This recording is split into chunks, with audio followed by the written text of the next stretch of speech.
Hello दोस्तों, स्वागत है आपका हमारे क्लास एस मैथ क्लासेस में। ठीक है। तो आज हम पढ़ेंगे संख्या पद्धति क्लास 9 का उदाहरण 3। इसमें कहता है संख्या रेखा पर √2 का स्थान निर्धारित कीजिए। तो आइए संख्या रेखा एक बनाते हैं, उस पर √2 का मान निर्धारित करते हैं। तो इसके लिए सबसे पहले हम देखिए अपना संख्या रेखा बन चुका है। तो इस पर अब हम √2 का मान निर्धारित करते हैं। चलिए, जितना डिस्टेंस ये है, जितना दूरी ये है, उतना ही दूरी का एक और ऊपर में ले लेते हैं लाइन। चलिए,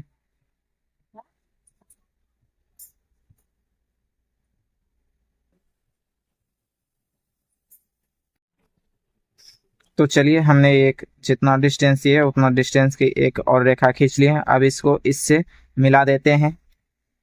चलिए, तो इसको इससे मिला देते हैं। आइए, चलिए इसको हमने इससे मिला दिया। यह है 1 इकाई और ये भी है 1 इकाई। अब क्या करना है, ये हो जाएगा √2। कैसे हो जाएगा, तो देखिए आप पढ़े होंगे कर्ण कर्ण स्क्वायर या कर्ण बराबर रूट अंडर आधार स्क्वायर प्लस लंब स्क्वायर। ठीक है। तो ये एक ट्रायंगल है और ये है इसका समकोण। ठीक है। तो देखिए ये हो गया इसका आधार और ये हो गया इसका लंब और ये है कर्ण। तो देखिए यहाँ क्या हो जाएगा, कर्ण बराबर हो जाएगा रूट अंडर आधार का मान है 1 और 1 का स्क्वायर और प्लस लंब का मान भी है 1। तो 1 का स्क्वायर तो क्या हो जाएगा √2। इसलिए यहाँ पर हो जाता है √2। देखिए अब क्या करना है, अब हमको बस यहाँ से डिस्टेंस मापना है यहाँ तक की। चलिए एक चाप यहाँ से मूल बिंदु से यहाँ तक रख लेते हैं। चलिए यहाँ से यहाँ तक चाप माप लिए हैं और इससे एक लाइन नीचे की ओर।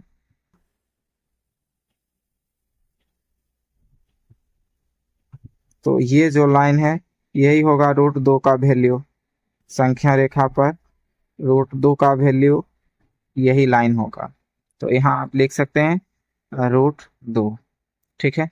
आगे देखिए उदाहरण 4 कहता है वास्तविक संख्या रेखा पर √3 का स्थान निर्धारित कीजिए। तो आइए जैसे ये बनाएं वैसे ही बनाएंगे। तो सबसे पहले स्केल ले लेते हैं और इससे भी एक रेखा खींच लेते हैं, एक नंबर लाइन संख्या रेखा। तो चलिए हमने एक संख्या रेखा ले लिया है। अब हम इस दूरी को माप लेते हैं, जितना ये दूरी होगा उतना ही एक और इकाई का खींच लेंगे। तो देखिए, चलिए ये है 1 इकाई। चलिए 1 इकाई इधर भी ले लेते हैं, 1 इंच। आइए, ठीक है। अब इसको मूल बिंदु से मिला देते हैं, मिला दिए। अब इससे जो हम चाप खींचेंगे वो बनेगा √2 का वैल्यू, जैसे आपने यहाँ पर देखा उदाहरण 3 में। आइए, ये 1 और ये 1, ये √2 होता है। कैसे होता है ये हमने यहाँ पर बता ही दिया है। तो आइए अब हम यहाँ से यहाँ तक की दूरी माप लेते हैं और इससे एक चाप नीचे की ओर। तो ये जो वैल्यू होगा ये है √2 का वैल्यू, ये है √2 का वैल्यू। अब √3 लेना है। तो देखिए यहाँ से हमको भी एक क्या बनाना है, समकोण। तो समकोण बनाने के लिए 90 डिग्री होना चाहिए। तो चलिए हमने 90 डिग्री यहाँ से माप लेते हैं। चलिए 90 डिग्री पर एक और रेखा इधर खींचते हैं, एक लाइन। वैसे ही जितना डिस्टेंस का ये था उतना ही डिस्टेंस का यहाँ पर भी होना चाहिए। तो चलिए ले लेते हैं 90 डिग्री पर। चलिए ये लगभग 90 डिग्री है, एक लाइन ले लेते हैं। ठीक है। आइए अब इसको भी यहाँ मिला लेते हैं। आइए,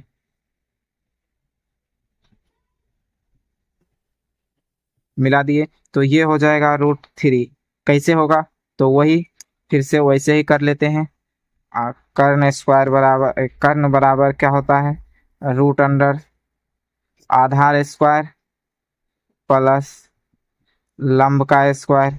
तो देखिए इस त्रिभुज के लिए आधार तो हो गया √2 और ये है 1 और ये है 1। तो इससे क्या हो जाएगा, देखिए आधार आधार कितना है, √2 का स्क्वायर हो जाएगा प्लस 1 का स्क्वायर। तो क्या हो जाएगा, √2 का स्क्वायर तो 2 ही होगा, प्लस 1 का स्क्वायर 1 होगा। तो √3 होता है, इसलिए यहाँ पर क्या हो जाएगा √3 होगा। तो आइए अब फिर से वही काम करेंगे, यहाँ से ग्राफ एक चाप लेके नीचे की ओर देंगे और जो आएगा वैल्यू वही होगा हमारा √3 का वैल्यू। चलिए यहाँ से रख दिए हैं और एकदम इस पॉइंट पर ले जाएंगे। चलिए एकदम पॉइंट पर मिल चुका है। तो अब यहाँ से एक लाइन नीचे की ओर खींचते हैं। चलिए ये जो वैल्यू आया है यही है √3। ठीक है, तो चलिए अब हम चलते हैं एक्सरसाइज की ओर। आइए एक्सरसाइज में, तो चलिए अब हम चलते हैं प्रश्नावली 1.2 में। पहला क्वेश्चन का नीचे दिए गए कथन सत्य है या असत्य कारण के साथ अपने उत्तर दीजिए। तो देखिए पहला क्वेश्चन कह रहा है कि प्रत्येक अपरिमेय संख्या एक वास्तविक संख्या होती है। तो पहले हम अपरिमेय संख्या देखते हैं किसको कहते हैं, उसके बाद वास्तविक संख्या देखेंगे। तो देखिए अपरिमेय संख्या किसको कहते हैं, तो जिसे हम p/q के रूप में नहीं लिख सकते। चलिए अपरिमेय संख्या देख लेते हैं। अपरिमेय संख्या किसको कहते हैं, तो जिसे p/q के रूप में नहीं लिख सकते हैं उसे क्या कर सकते हैं, उसे क्या कहते हैं, अपरिमेय संख्या कहते हैं। और वास्तविक संख्या किसको कहते हैं, तो वास्तविक संख्या उसको कहते हैं।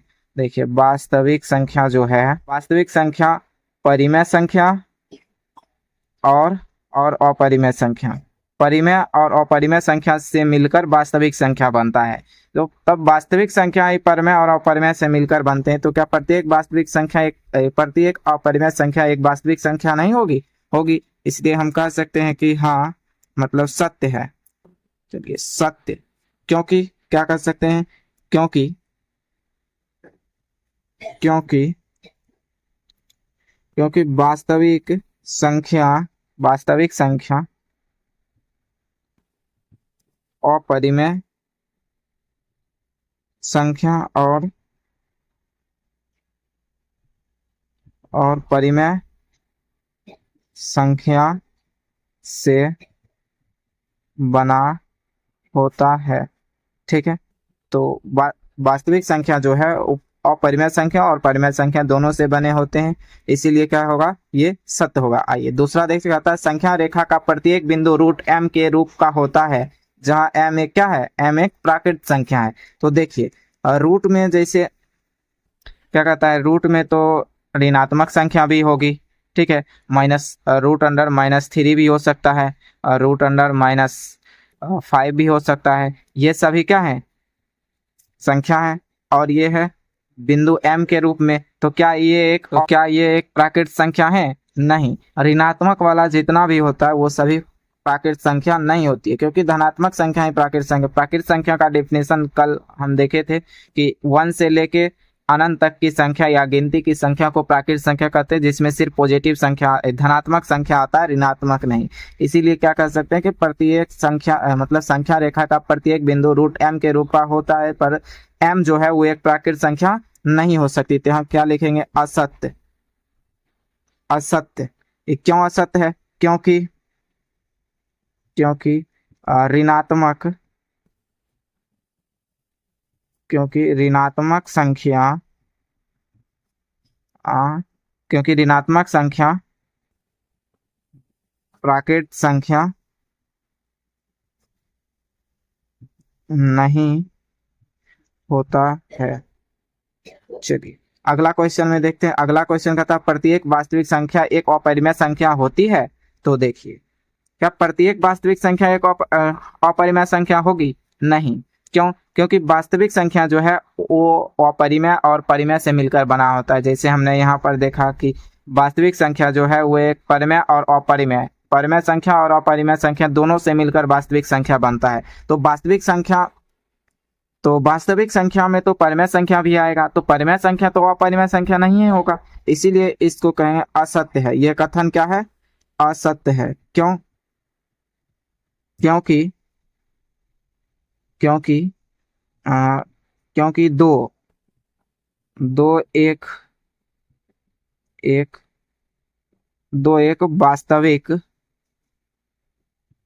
वास्तविक संख्या है, लेकिन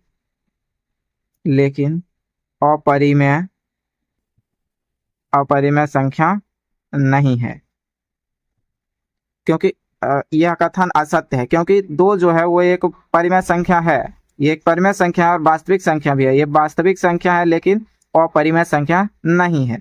तो आइए अब अगला क्वेश्चन देखते हैं। अगला क्वेश्चन में कह रहा है कि क्या सभी धनात्मक पूर्णांक के वर्गमूल अपरिमेय होते हैं, यदि नहीं तो एक ऐसी संख्या के वर्गमूल का उदाहरण दीजिए जो एक परिमेय संख्या है। देखिए क्या सभी धनात्मक पूर्णांकों के वर्गमूल अपरिमेय होते हैं, नहीं होते हैं।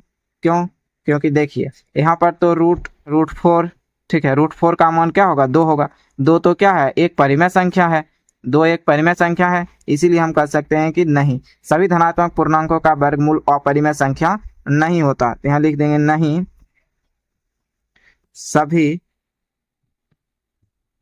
सभी धनात्मक पूर्णांकों का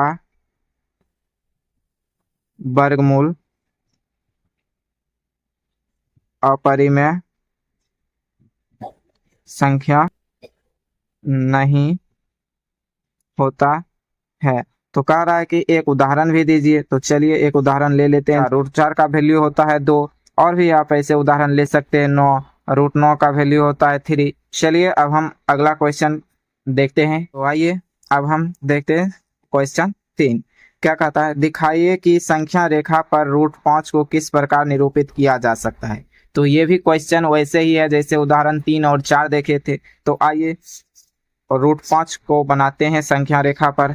आइए एक नंबर लाइन पहले ले लेते हैं। तो देखिए हमने एक नंबर लाइन बना लिया है संख्या रेखा। अब इस पर जितना डिस्टेंस या जितना दूरी इस दोनों के बीच है उतना ही दूरी की एक और रेखा खींच लेते हैं। आइए एक और लाइन ले लेते हैं। चलिए तो लगभग यहाँ होगा, चलिए ये दूरी, ठीक है। अब इससे इस पर, ठीक है, मूल बिंदु जो है O 0, इस पर ले आते हैं एक और लाइन, ठीक है। तो ये हम देखे थे कि ये होता है √2 होता है, ठीक है। अब जो इस पर एक लाइन खींचेंगे, एक बिंदु आएगा, ठीक है। ये लाइन जो आया ये है √2 का मान। आइए अब √3 का वैल्यू देखते हैं। चलिए देखते हैं √3। अब उतना ही फिर इधर ले लेते हैं डिस्टेंस, ठीक है। चलिए ये हो गया। तो अब यहाँ से फिर एक बिंदु और मिला लेते हैं। ये हो गया एक, ये हो गया एक और, तो ये हो जाएगा √3, ठीक है। ये हो गया √3। चलिए तो देखते हैं इधर फिर से, फिर यहाँ से एक दूरी लेंगे सेम उतना ही जितना ये है, और इससे एक बिंदु नीचे गिराएंगे। ये जो वैल्यू आया ये लाइन, ये √3 है, ठीक है। अब इसके बाद एक और लेंगे। चलिए अब इसको भी इससे मिला देते हैं 0 से। चलिए ये आएगा √4। तो आइए इसको अब माप लेते हैं यहाँ से यहाँ तक। देखिए √4 का वैल्यू कितना होता है, 2 होता है, इसीलिए यहाँ पर 2 पर आकर मिल गया है।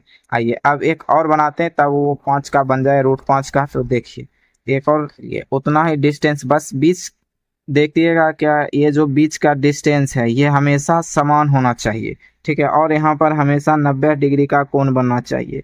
अभी हम दिखाएंगे आपको कैसे 90 डिग्री का कोण बनाएंगे। देखिए ये है 90 डिग्री का सब होना चाहिए, ठीक है। चलिए ये हो गया √5, इसको मिला लिए। अब यहाँ से फिर वही यहाँ तक की दूरी माप लेते हैं। चलिए यहाँ तक की दूरी हमने माप लिया है। अब इधर एक फिर से ये, चलिए ये जो आया ये हो गया √5, ये वाला लाइन √5 है। तो देखा आपने कैसे इसको बनाए हैं, ऐसे ही आप भी बना लीजिएगा। बस ध्यान रखिएगा कि ये बीच की जो दूरी होती है ये वाली, ये हमेशा क्या होना चाहिए, बराबर होना चाहिए। जब तक ये बराबर नहीं होगा आपका परफेक्ट बनेगा नहीं। और यहाँ पर 90 डिग्री हमेशा कोण बनना चाहिए, 90 डिग्री, क्योंकि वो जो कर्ण वाला फॉर्मूला है, ठीक है, कर्ण बराबर √अंडर आधार स्क्वायर प्लस लंब स्क्वायर, ये हमेशा समकोण पर ही लागू होता है। इसीलिए यह इसके बीच की दूरी क्या होना चाहिए, यहाँ पर कोण बनना चाहिए 90 डिग्री का, और ये हमेशा बीच की दूरी क्या होनी चाहिए, 1 इकाई। जितना दूरी आप ये लीजिएगा ये उतना ही ये होना चाहिए, ठीक है। तो धन्यवाद।